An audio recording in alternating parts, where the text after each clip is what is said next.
got the Henny on us, though. I don't give a fuck what it is. How y'all doing, chat? We gentlemen's over here, bro. Cause how?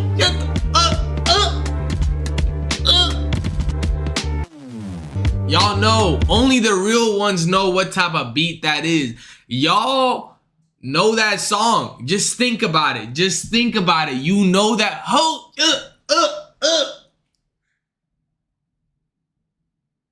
I'm censoring it for the stream. You know, I'm just trying to be reasonable in these streets. Cause apparently there ain't no free speech no more. So we drink to that, we get the vibes to that. There's no good fucking free speech no more. What are those? All that type of fun shit gone out the window. Now nobody wants to do fun shit. Everybody getting cold feet like they fucking Kobe.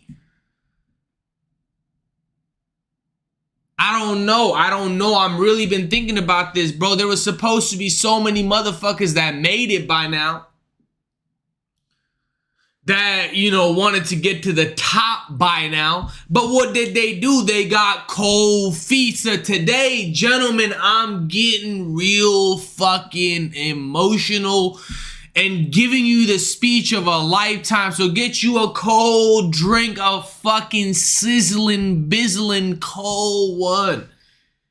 Hit the follow button, hit the fucking notifications, because at the end of the day, we're fucking vibing and hitting the interwebs, the waves of freedom. Look, we're having a good time. I hope you having a good day and an even better day now that your boy's here for another fucking vibe sesh. Look, get you a good one. Anything is possible. Anything is possible. Look, chat, today is the day we really conquer our emotions, conquer our fears, cause look, don't worry, daddy's here. Cause look, chat, I don't know, recently I've just been, you know, really contemplating a lot of things, and I've been really thinking about all the deep ideas that I got buried down in the emotions. I put that shit on stage last night. I really put that shit on stage last night, and I really honestly feel like the vulnerability really sells.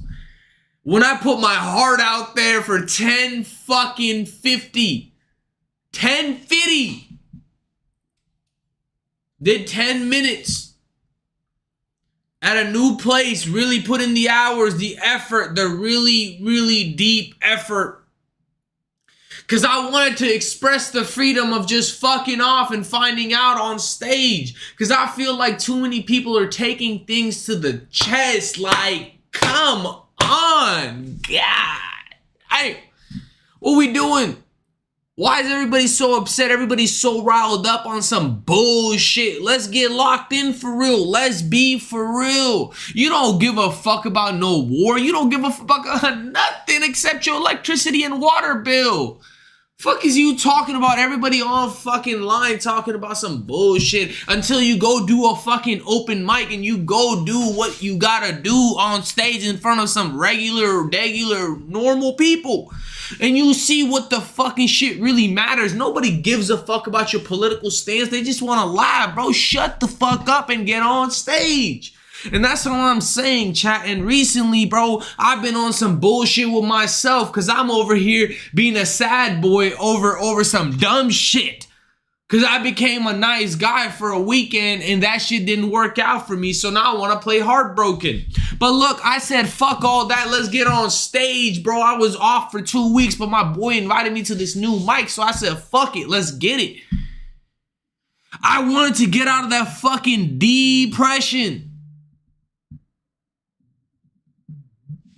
And I wanted to hit that pussy till I hit that recession. Cause look, bro, these hoes always calling your phone. You don't know what to do. But unless you got that fucking fire in your heart, you're not gonna make it. So you have to give it double. Maybe even fucking triple if you gotta do it. And that's the motivation I got y'all on tonight, bruh.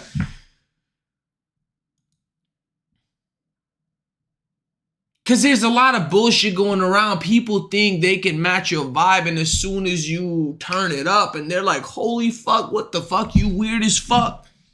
Fuck is you talking about in the first place? You ain't even know me for real. I'm on stage, and I'm doing what I gotta do. You don't know me for real. And that's what I say to everybody nowadays, bro. Like, nobody really knows you for real. You really got to put in the extra effort to get fucking recognized on stage. When you're doing stand-up comedy, you have to put in that extra effort, bro. You have to sell the dream because everybody's there to have fun. They're not there to be sad no more, bro. Everybody got hard lives. If you just fucking complaining and complaining, nobody give a fuck. So get you a fucking cold one that's really, really, really crazy outside.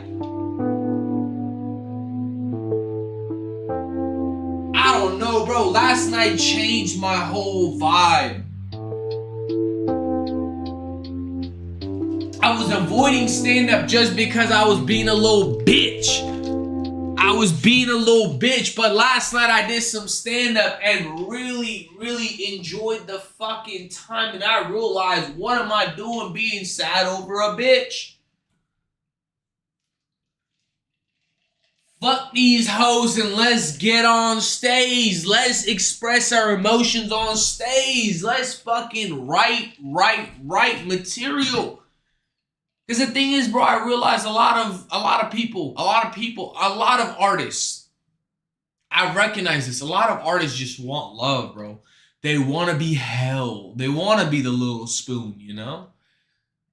They want to feel love, and as soon as they get a girl in their life or as soon as they get affection in their life, they like, fuck all that. Give up on comedy. But last night when I was on stage, bro, I'm going through a little breakup, so I'm like, fuck all that. I'm going to express my emotions, and I did.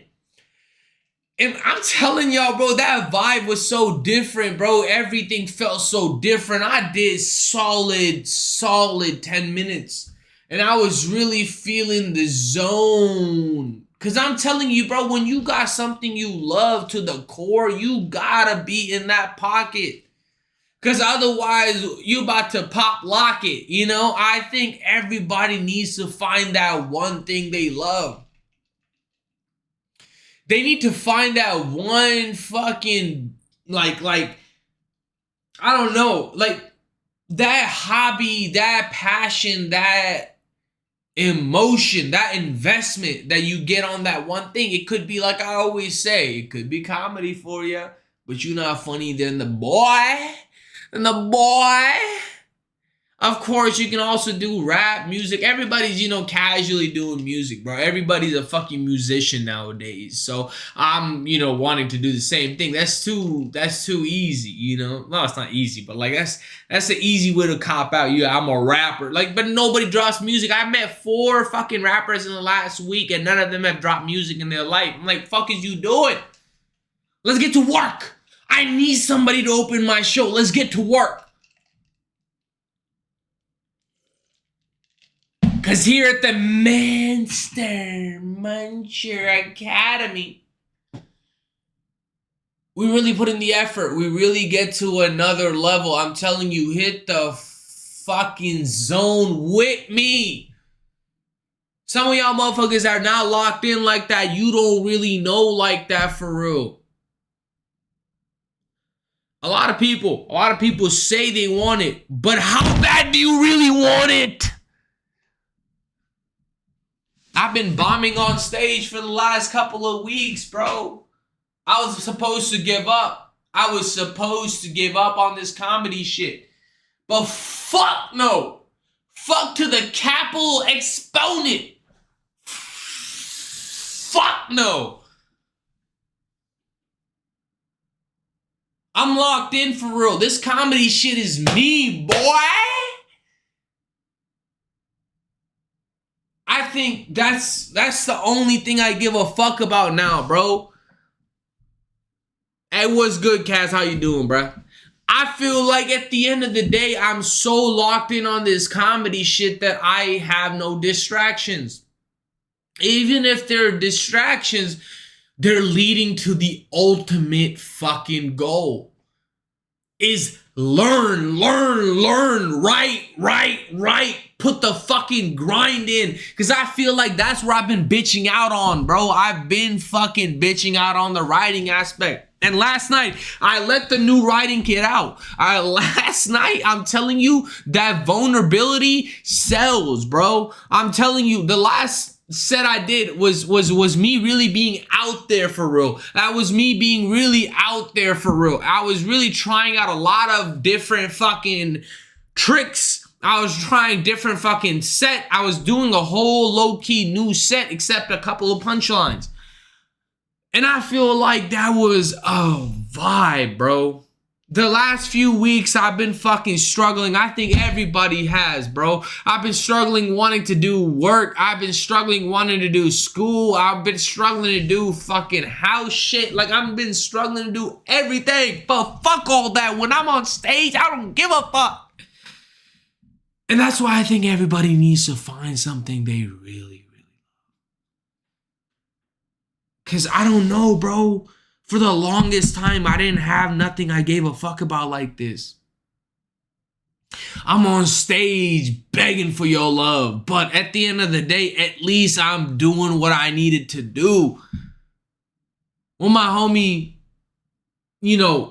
told me, just looked me in the face like, and was like, bro, you really about this life, huh?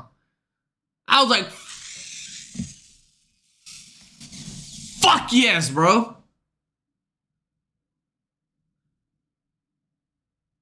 I don't give a fuck about nothing but being on stage, bro. And I feel like that love and that passion only comes from the struggle. If you're there 4 fucking weeks in a row just bombing, just absolute destroying the fucking crowd's emotions and just being like, fuck, I'm trash at this, and really regret being a stand-up, and then all of a sudden one day, fuck it, I'm back on stage. That type of humiliation, that type of fucking humiliation on stage should sit most people down. But I said, fuck all that, get the Henny and let's put the drink to I drown. And I do a whole new set, a whole new fucking set. That's when I know I'm committed. That's when I know these hoes cannot touch me. I'm on stage. You fuck with me, I destroy your whole day. That's what I was doing on stage, and that type of feeling really brings something out of you. That type of fucking love and passion, that type of dedication to something can really bring something out of a man. And I think a lot of people really don't understand that. I really don't think a lot of people understand that, because a lot of people get the fucking rage and anger and all that fucking shit out of a man. Like, what the fuck? He's just a dickhead. Nah, bro, I got passion. You ain't got nothing like that. I got dedication. You ain't got nothing like that. You ain't got no love like I do. And that's when I realized that a lot of people comparing your fucking big marathons to their little fucking street races. I'm running marathons. You motherfuckers running street races. So when somebody doubts you for real, somebody fucking puts you down for real, you get up over them and let them know what's good. Let them know where the blicky at. Let them know it gets sticky at. Ooh.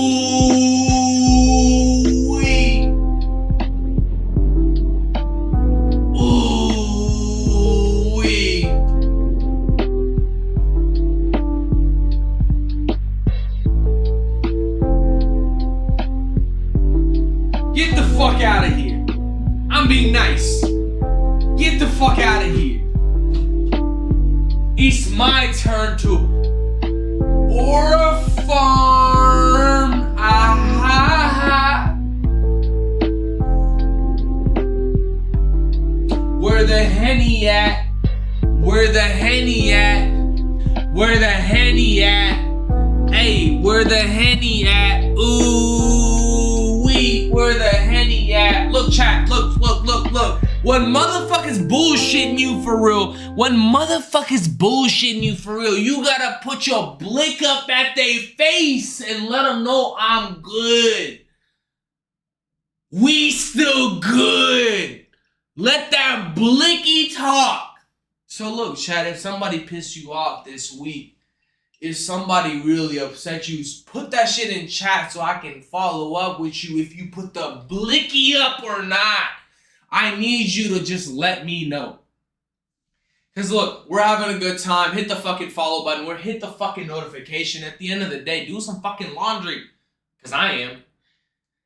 You know, sometimes you get behind in life and sometimes you really got to get to work. So, you know, those are the times you really kick back and, you know, get to work. If you behind on your mortgage payments, if you behind on your credit card payments, if you're behind in life, it's all good. Everybody is. Don't fucking care about it. You go knock on your tenant door and hit him with the blicky. If he charging you rent and he up in that skull, you double that bitch. They raising rent on you? Let them know what's good. Up the blicky.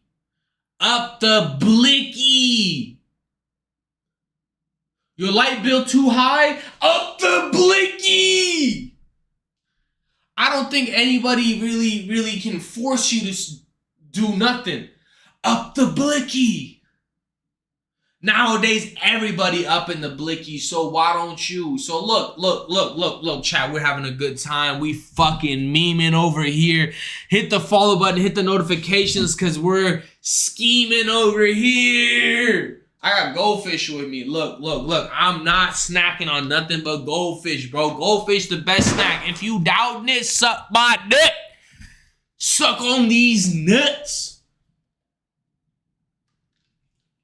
The only other thing better than goldfish is Cheez-Its, chat. Y'all not gonna lie to yourselves and tell me Cheez-Its aren't up there with goldfish. If you lying to me, slap yourself 3 times and jump off your balcony. Please, oil yourself up.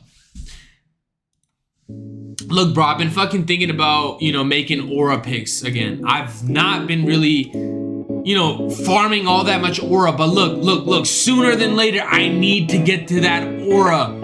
I need to start farming that aura for real. So I think I'm gonna start, you know, putting up more aura pictures on Instagram again, bro. In the next month, bro, my hair has been growing. Chat, look. The hair has been growing. I've been trying to get it a little bit longer. So when I do, indubitably, the aura pics are gonna come, indubitably. Look, I feel like I've not really been putting in that effort on the aura pics since like last month. I've really been like kind of lacking on the aura pics. But Poppy_Mosif for all the aura you need. Look, I'll be watching how, what's his name, Marlon does it. That boy got fucking modeling deals, bro. I'm trying to get to that. I'm trying to put the brown boys on the map. Obviously, Nav did it, but I'm trying to be the second brown boy to ever do it. He was the first brown boy to ever do it, but, you know, I'm trying to be the second, you know? But, like, you know, got to put that brown aura out there. Let them know what's good with it. What's good with it, huh? What's good? But I don't know, chat. We're having a good time. We're having a fun time tonight. Look, it's been a few days. I was really upset last stream. You know, I was just kind of in a daze. I was just mad about some dumb shit, you know? But last night I really, you know, got up on stage and expressed my anger for bullshit, you know? And when I did that, it cleared my chest and it allowed me to, you know, really circumvent a lot of anger and circumvent a lot of frustration. So when you find something that you can let that outlet on, you know, whether it be sports, whether it be working out, it really helps you really step to that next level, right? So that's what I did. I wanted to get this fucking shit out of me and on the next level. Let's move on and let's really move it to another plane of existence. You know, I don't want to be stressed all the time. I don't want to be upset all the time. So what do? What do? We just chill. We just chill and kick it back. Cause look, bro, not everything gotta do what it do right then to do. I don't know if that even added up, chat. My bad. My fault.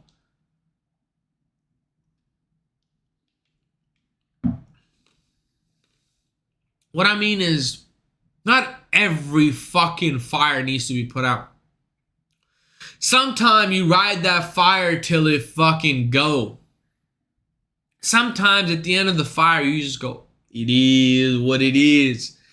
It is what it is. I'ma ride this fire. Pause. No diddy. Holy. So sometimes you really just have to like chill and really figure out how things go. I think with this comedy shit, there's been so many times when I should have put out a fire on stage and I was like, fuck it, nah. Let's find out.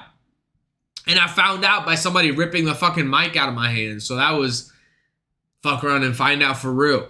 But look, I think, you know, in life, you just gotta chill sometimes. And I think I have a hard time doing that personally. You know, I sometimes have a no chill button. You know, I really feel like I can go till no chill.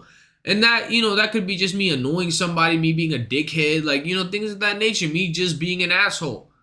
And for me, you know, me being the no chill button is like low key, like, bro, I thought you was cool like that, but you might not know me for real.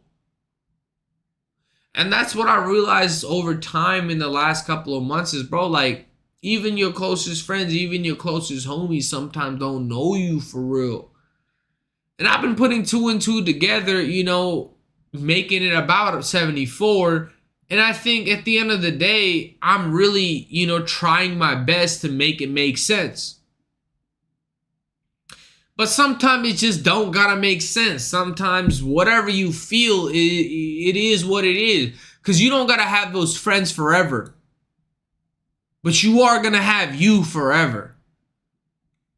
Do what your heart desires. Do what you really truly want to do. Because at the end of the day, motherfuckers really don't know for real. People might pretend like they know you for real. And they might pretend like they're your best friend. They might pretend like they're your whatever. Sometimes you just have to feel how the vibe goes. And your vibe might just be, fuck it, I don't give a fuck. Or your vibe might be like, I really care and I'm trying to pay attention, but I can't because you're being a dickhead. Whatever it may be, it can't be more important than, you know, the one, the only, Kim Kardashian. They fucking try to rob this bitch. 2016 in Paris. 10 million Kim Kardashian heist. 5 men wearing fake police uniforms and ski masks rush into a hotel. One of them points a gun at the right concierge, then screams something in French. Oh my god! Where is the rapper's wife? Terrified, the concierge leads them to the apartment. I mean, she low-key is the most famous person in the world. Kim Kardashian is low-key the most famous person in the world. Kim Kardashian is alone, lying on her bed wearing just a robe. She's scrolling through her phone, just minutes away from falling asleep. She has no idea that from the exact moment the concierge opens the door, she is about to live through the most terrifying minutes of her life. It's September 28th, 2016. Above the Atlantic, a private jet slices through the sky, heading straight for Paris. Inside, Kim Kardashian, with her personal assistant and her bodyguard. Her husband at the time, Kanye West, isn't with her, since he's in the middle of his St. Pablo tour, performing across the US. Kim couldn't wait for Kanye to finish the tour. Fashion Week was just around the corner, and the entire city was waiting for her. At 10:40 a.m., she arrived at Paris-Le Bourget Airport, a few miles outside of the city. Soon, she will be joined by her sisters Courtney and Kendall, who are flying in separately. For Kim, Paris had become more than just a city. It was her escape. But still, she made sure her millions of followers saw it all. That week, she was everywhere. She attended Givenchy, sat front row at Off-White, and was photographed arriving at Azzedine Alaya's private dinner. Each appearance made headlines. Cameras followed her from show to show, and fans watched her movements like episodes of a live show. It was life some. Bro, that would be so crazy, bro. Like, you know, everybody's watching your every move. That's so crazy. That's literally that one movie. What is it called? With Jim Carrey in it.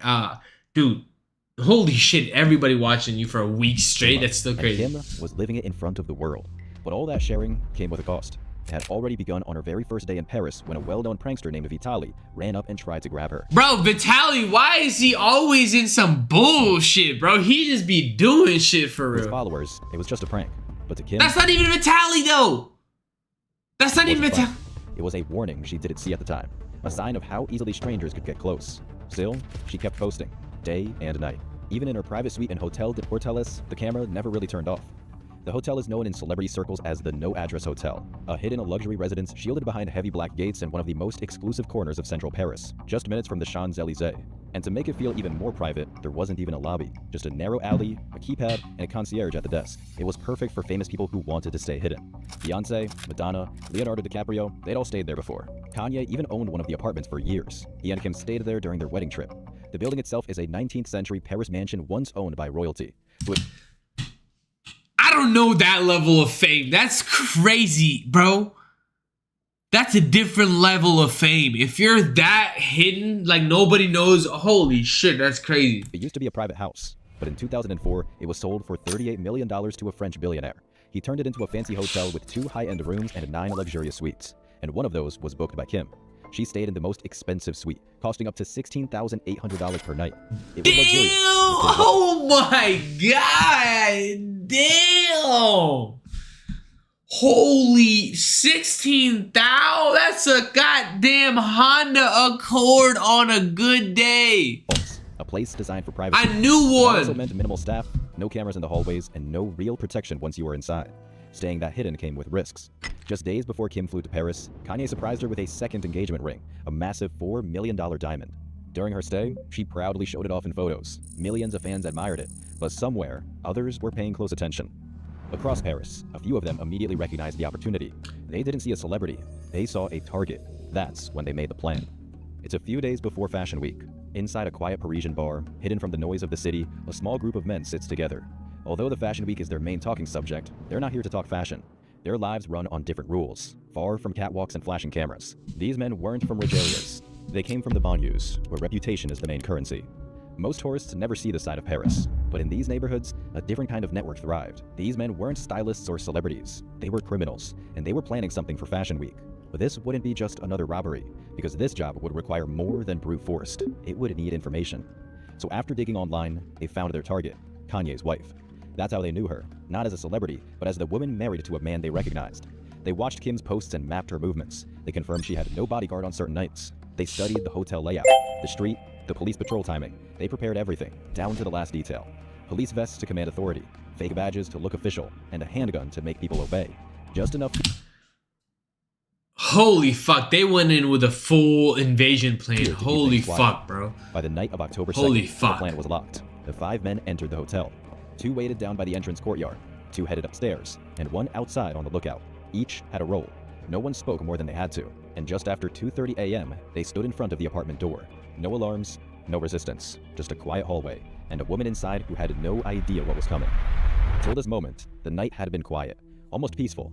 After the 3 sisters attended a private dinner. That's the thing, bro. When you got that much money, you could set somebody's life up.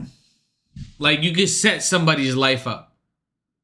$5 million? In Alea showroom. I think I heard that right.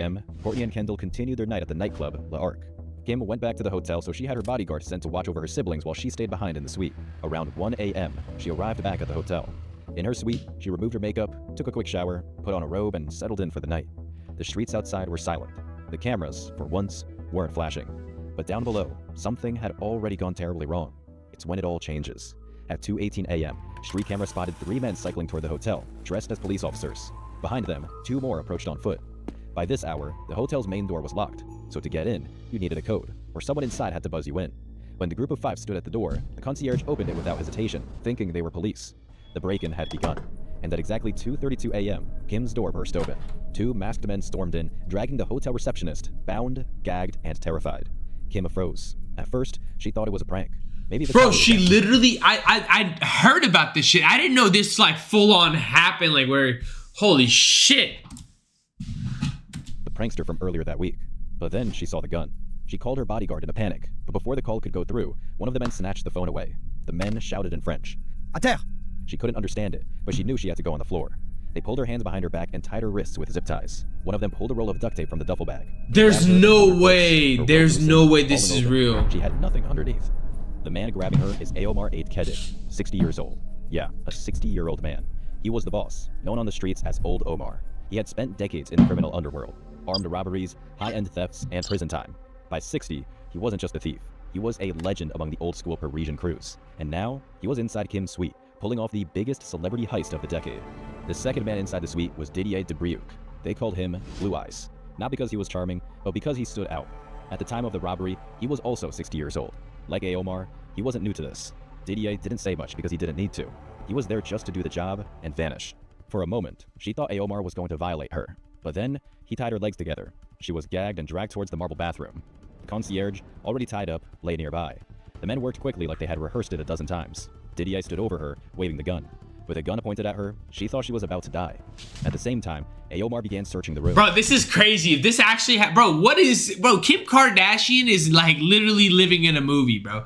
She's genuinely the fucking Cleopatra of our day. Weirdly enough, bro, I don't know. I feel like every era has these type of women that like are so beyond fame.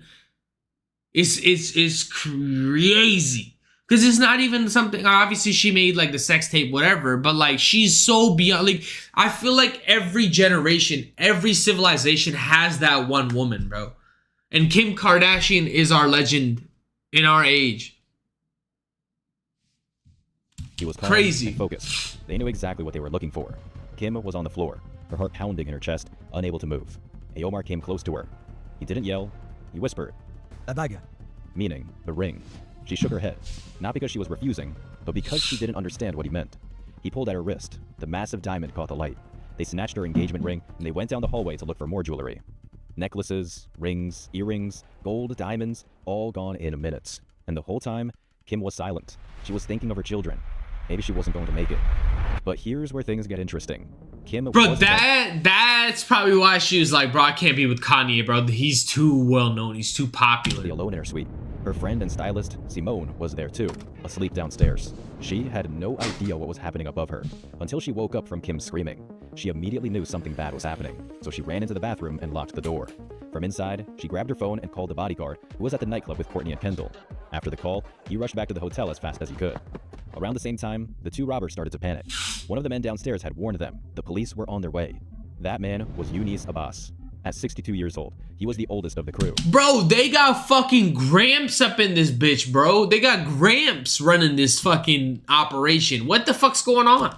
But he just played a supporting role, helping restrain the concierge and keep the building quiet. So the 5 got what they came for, and then left.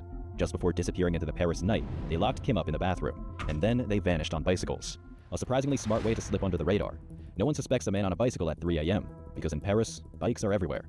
They blended in and were gone almost as quickly as they had arrived. By the time the bodyguard finally got there, the robbers were already gone. For a moment, it seemed like they'd pulled off the perfect crime. But days later, one of the robbers made a mistake that changed everything. We'll get to that. Right now, Kim was still locked in the bathroom, tied up and alone.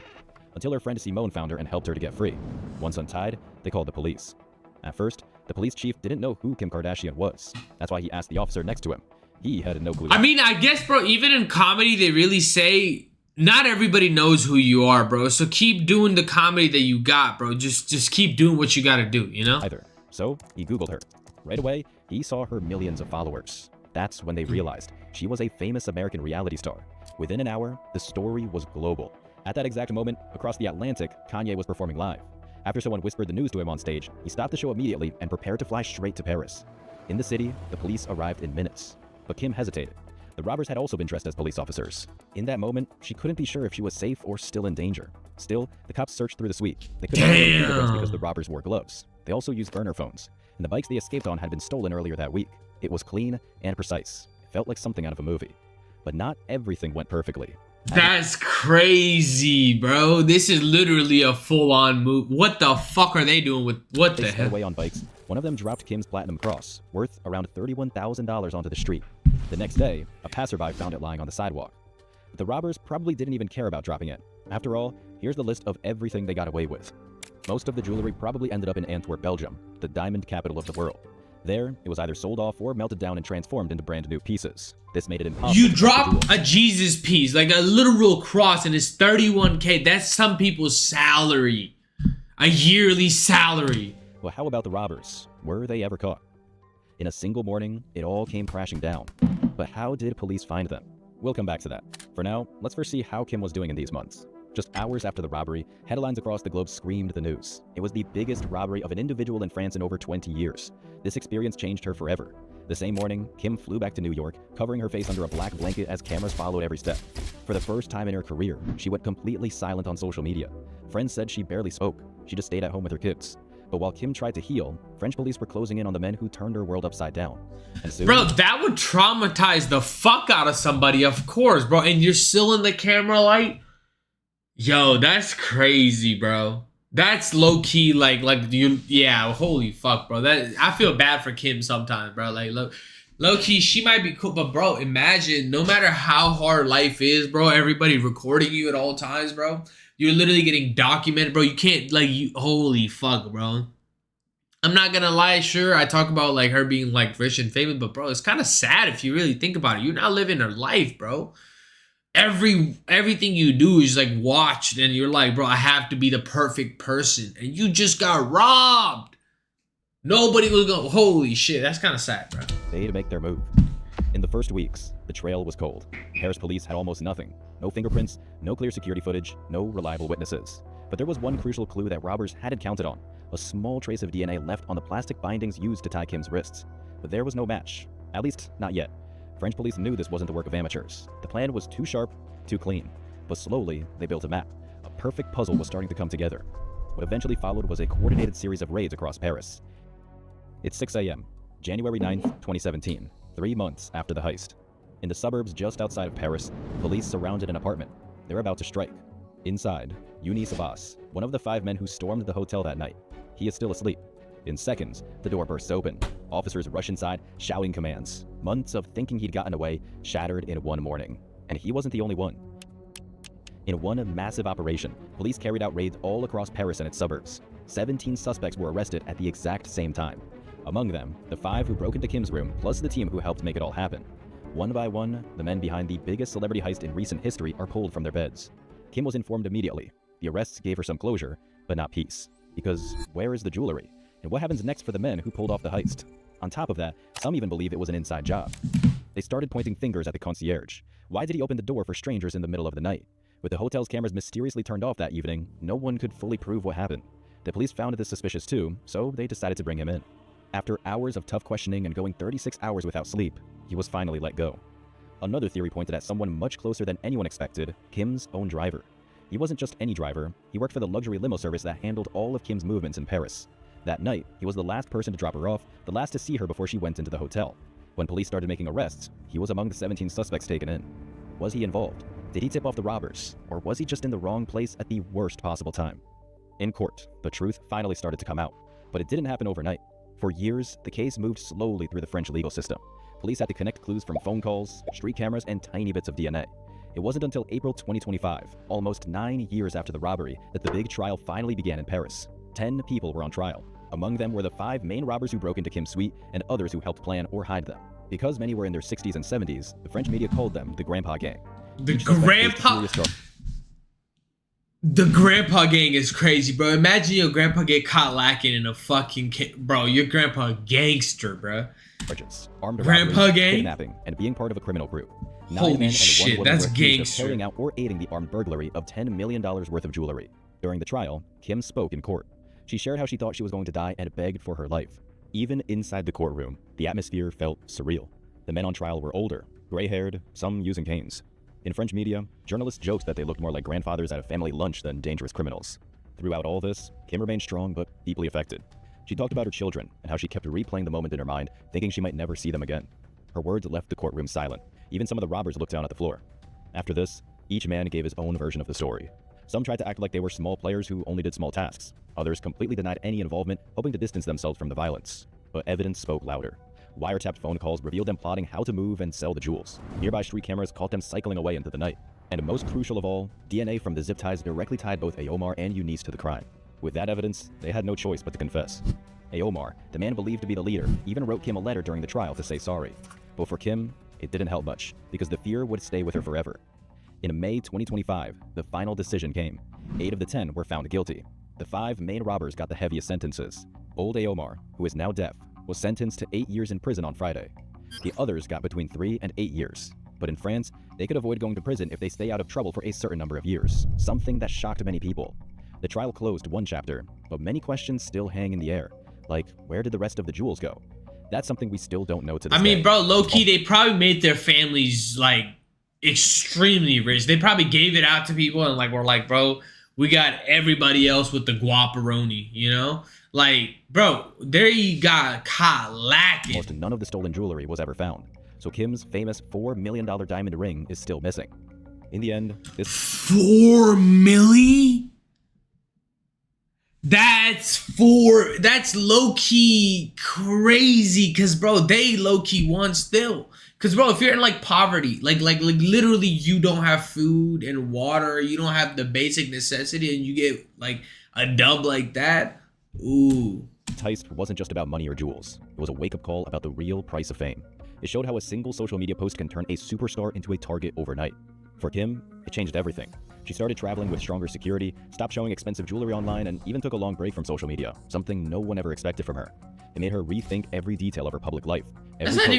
Bro, what type of AI picture is this motherfucker getting? This not even real Kim, though. Every appearance. Even today, the experience still haunts her. If you want more stories like this, just click the video on your screen now. W video. Hey, look. Low two, you got 31K subbies right now. So you doing good. Good shit. Keep it going, bro. Keep it going, bro. That was like a good 21-minute like documentary, it felt like, bro. It was crazy work. Why you don't... Oh, I really don't trust tap water. This is by Johnny Harris. You know we love Johnny Harris over here, bro. I paid $200 why we don't trust tap water, because look. Why did I spend $200 on this? Anyway, we have a lot of bottles of water around us right now, more than I've ever seen in one room in my entire life. That's because I'm currently on a quest to figure out what the deal is with all of this, all these different brands and their promises and their branding and their messages and their advertisements. Natural spring water. It's Earth's finest water.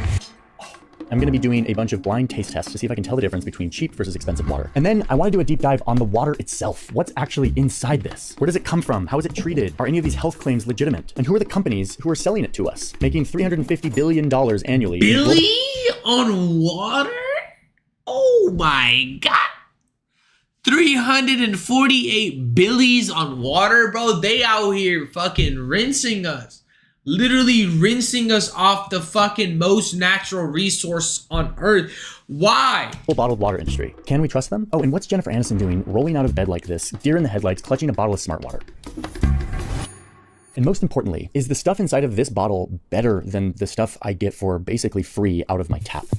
Is it healthier? Is it less toxic? Is it cleaner or purer in any way? Because it is a lot more expensive. I could refill this bottle of Fiji water for the next 9 years with tap water, and it would cost the same as this one bottle. Bottled water is insanely more expensive than tap. And I want to figure out what we're paying for. Speaking of tap, I'll be putting a microscope on that too, tasting it and looking inside to see what's going on with tap water in America. There's a pretty significant gap between what is legal and what is safe. Water is the most important substance on Earth, which is why me and a bunch of creators are trying to raise money to help people who don't have access to clean drinking water get access. It's part of this movement, Team Water. You'll see a bunch of other creators doing this month. It's with a reputable and vetted organization, so please consider donating. And with that, let's get started with our first taste test.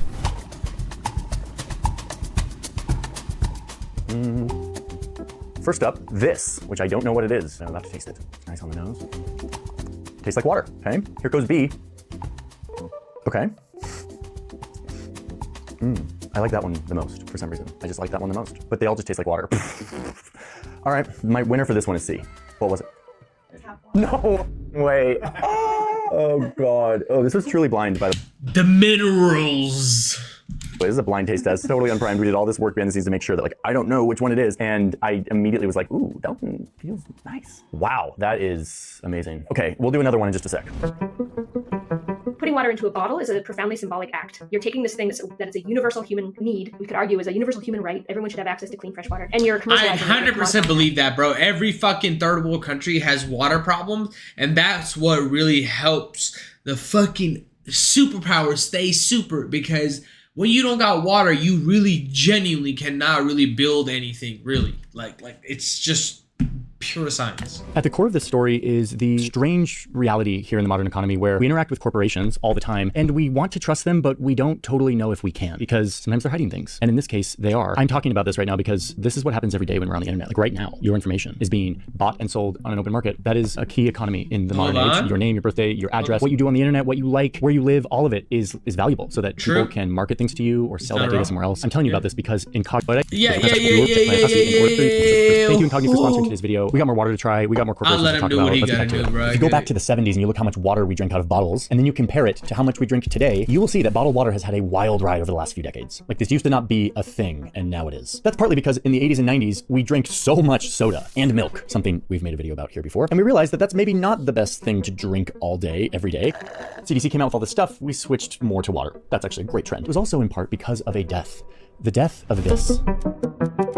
Public water. I mean, I'm not gonna lie, bro. The public water fountain, or public fountain in general, is probably not the most sanitary thing in the world. So after COVID, probably, I understand that. Fountain. The public water fountain was our way of saying, look, we did it. We found a way to make the most important substance on earth clean and free, abundant to everyone. Let's put it in the middle of our cities to celebrate this huge step of civilization. They became a central symbol to if it was falling from the top going down and they're not recycling that, they're putting that into the plants, then yes, that might be, but that top water has to be coming from something filtered. You could put, a lot of filtration. Access to these water fountains. They were a point of celebration.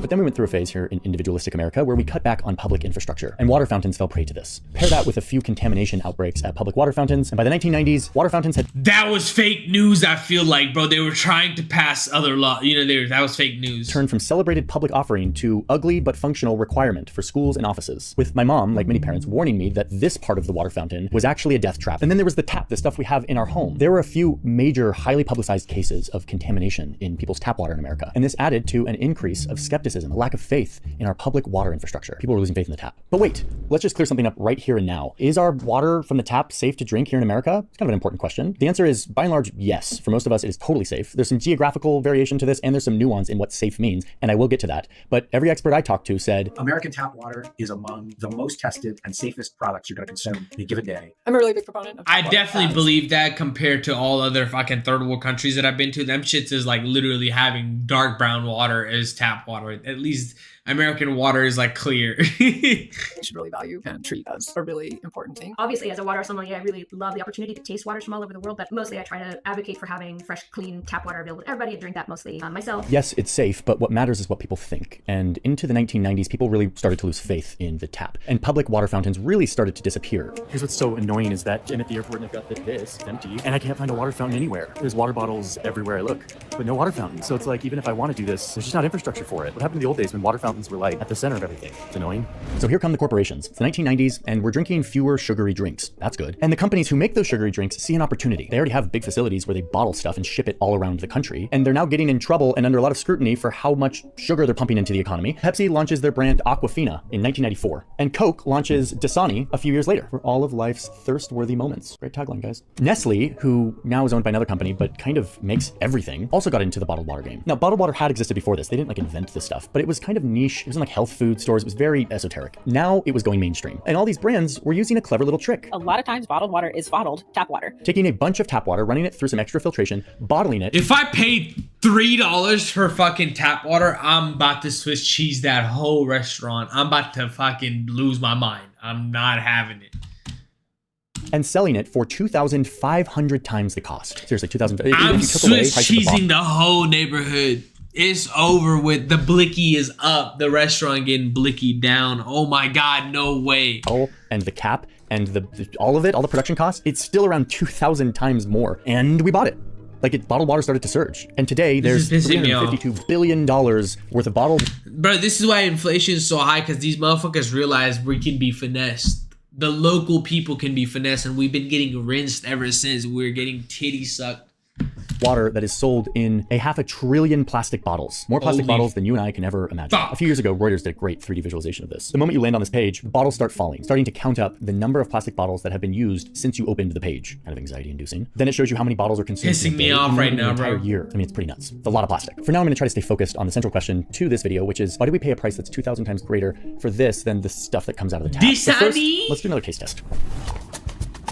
Pisses me off, bro. That shit genuinely Okay, pisses round me two. the fuck What do we off. got here? I guess we've got some saltine crackers, which apparently there are like water sommelier, like people who taste water. It's a whole thing that I learned about during the reporting for the story. And these crackers are how they cleanse their palate between water tastings.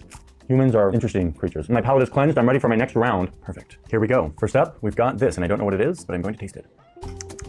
Tastes like water. Okay. Maybe a little more minerally? I don't know. Let's just... I like C the most. What is it? Dasani! Nice job, Dasani. Tap water that has been repackaged and sold to me for 2,000 times the price. Good on you. I mean, it all tastes the same. If I'm just being honest, it all tastes the same. There's no noticeable difference for me. But hey, let's keep going. Finessing Okay, us. so my bad. But I mean, I guess they are bottling it and what I get it. You're bottling it, but they're making it 2,000 times the price. You could make it 50 cents, 40 cents, 30 cents, 25 cents, bruh. To tell you that the big greedy corporations tricked us all into buying their bottled water? No. Actually, the easiest, quickest answer to this whole thing is a lot of us buy bottled water because it's convenient. Like, we want to drink more of this than I sugar believe drinks. It's that, really but easy. like making it fucking $3. Easy to put it in our car or whatever. It's easy to throw away. And so having a single-use disposable plastic bottle is a habit that a lot of us convenience-minded people have developed. Not some of us. I don't know where my gallon is, but hold on, chat. More and more every year. That's at least what like the market research says. But that doesn't mean there aren't shenanigans going on here. When there's billions of dollars, hundreds of billions of dollars to be made in an industry, the corporations start to get a little bit misleading. That's what I want to shine a light on next. Go into the bottle and really tell you what's going on here. To go into the stories that these bottled water companies tell us, and if any of them are true. First up, let's look at this. Stay hydrated, motherfucker.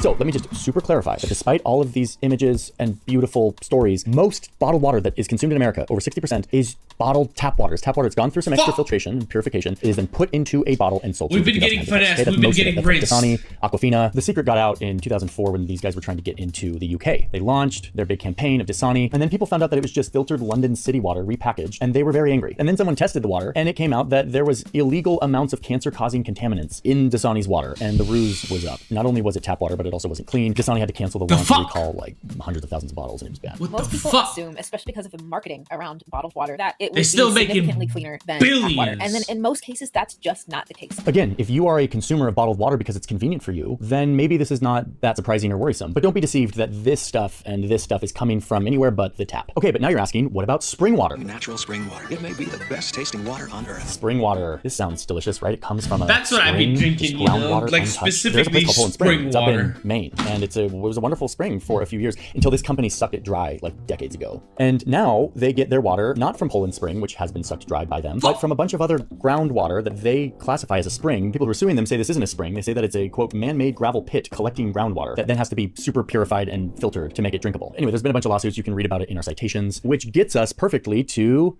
this Fiji, that's low key. Like Fiji or Smart Water, my favorite. Low key though.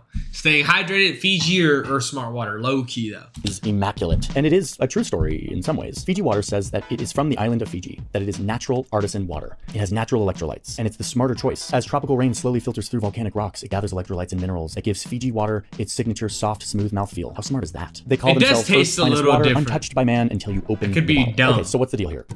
This water does come from an aquifer on an island in the country of Fiji, which is a South Pacific island that is very far away from any other country. Water is their largest export, and the company that does this has caused all kinds of drama with the government, and it's a big thing that, like, I almost went down that rabbit hole because I can make a whole video about Fiji water and the drama with the Fijian government. This precious aquifer water goes into the bottle right here on the island of Fiji, and then gets put on a ship and shipped thousands and thousands of kilometers. Like, it's 8,000 kilometers to the port of LA. And the whole idea is that this water is different. It is special. It comes from this volcanic aquifer, and therefore it is extra special. And they really wanted you to think that in the early days when they came out with this ad campaign. The label says Fiji because it's not bottled in Cleveland. Pfft, super snarky. But then watch what happens. The city of Cleveland Water Authority fires back by taking some of this Fiji water and running a bunch of tests on them. Test me outside, how about that? Tap water authorities have to run like 100 tests a day or something on their water to make sure it's safe. They did that on Fiji water and found that it had a significant amount of arsenic, which is like a heavy metal that causes cancer if you have too much of it. It comes naturally in a lot of water, but you don't want too much of it. Fiji water had less than the legal limit, but they still had a presence of arsenic, says Cleveland. And then they come out and say, our water in Cleveland, the tap water that they you just made us sniped that hoe. Holy shit. Arsenic, you get nothing but straight cancer? Oh my lord. Got him. feel bad about, basically has zero arsenic. Fiji, so much for your artisan water. Total slam dunk by Cleveland. Don't pick on Cleveland. All of this for water that, yes, tells a good story and has beautiful images, but ultimately costs way more, thousands of times more than the tap. And as we've seen, requires a lot of energy and transportation to get onto store shelves. Okay, but does it taste better? Let's find out. All right, here we go, round 3.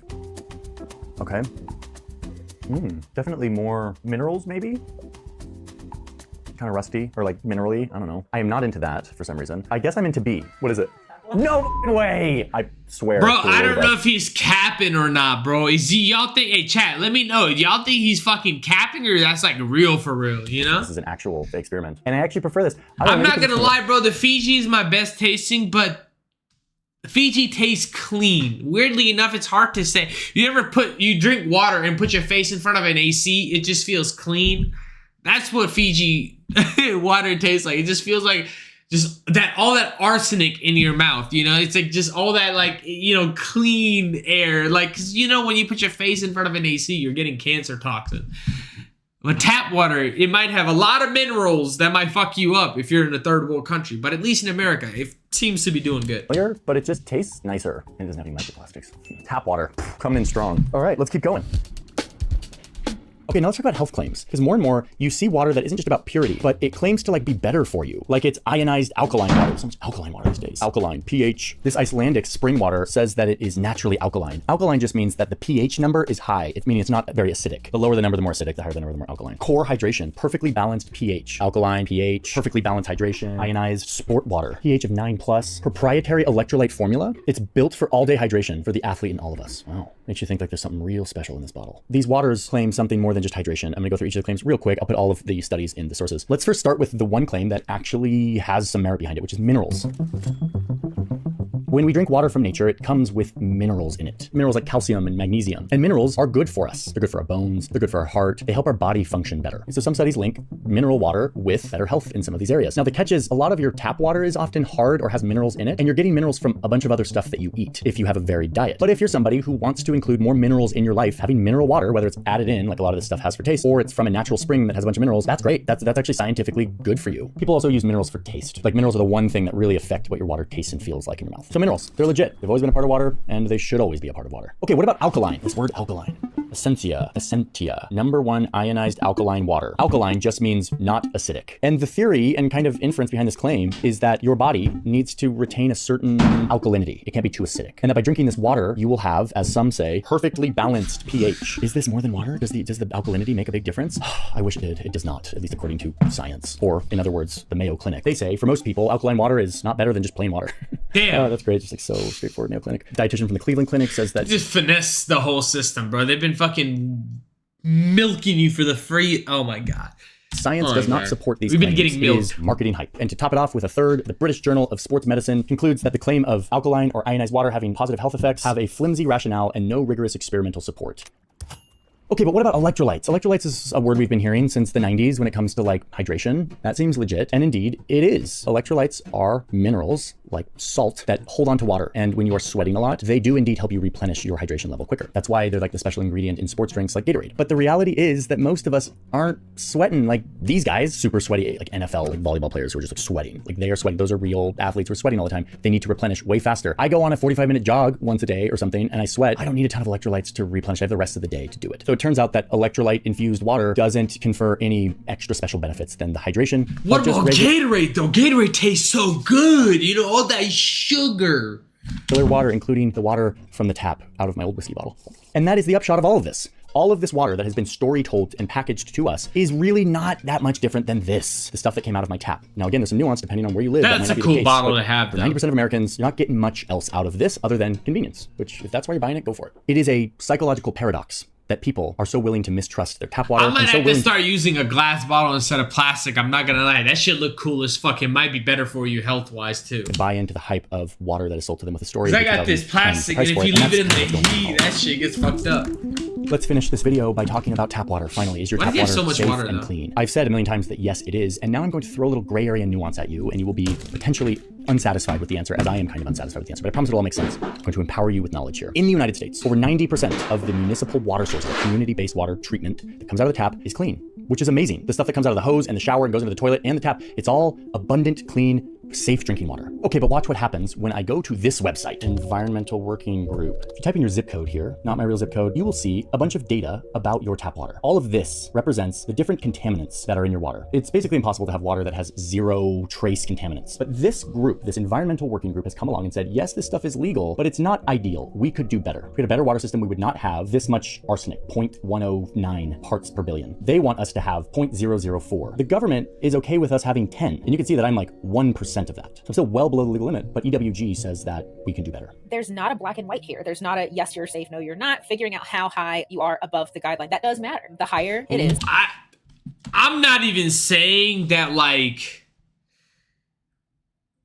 that's good. I don't even think we should have any arsenic in our water. I don't know. That just don't even sound right. The higher the risk. See how this is kind of an unsatisfying answer? Like, yes, the water in America is super clean in 90% of the jurisdictions, but according to EWG, there's still a way for us to go. And the point they're trying to make, That don't even sound 0.1 parts to a billion. That just don't even sound. Only happen. We will only We're get getting to this like, finessed. near perfect water We're if getting all rinsed. of us are bought into having a better water system. Instead, we spend thousands of times more on this stuff, this corporate storytelling about health claims and purity that are often overblown and sometimes totally misleading. So we invest our money in buying their bottles instead of demanding better tap water. So I will be walking away from this story with a deeper appreciation for the miracle of abundant, clean drinking water. I will be walking away with more skepticism towards all of these claims of alkalinity and minerality and increased performance. And I think ultimately I will be feeling a deep sense of gratitude at the fact that I even have access to clean water. There are a lot of people in this world who do not have reliable access to clean water, and that is what Team Water is all about. Me and a bunch of other creators are teaming up this month to raise awareness Look, and money to bring clean drinking water to communities that don't have it. We're trying to raise $40 million, and luckily the biggest $40 million. I feel like everybody should be working on not polluting the fucking government. W video, Johnny Harris. W video, brother. Hey, good fucking documentaries. You always got it on you, sir. Yes, sir. Look, chat, I had a good time.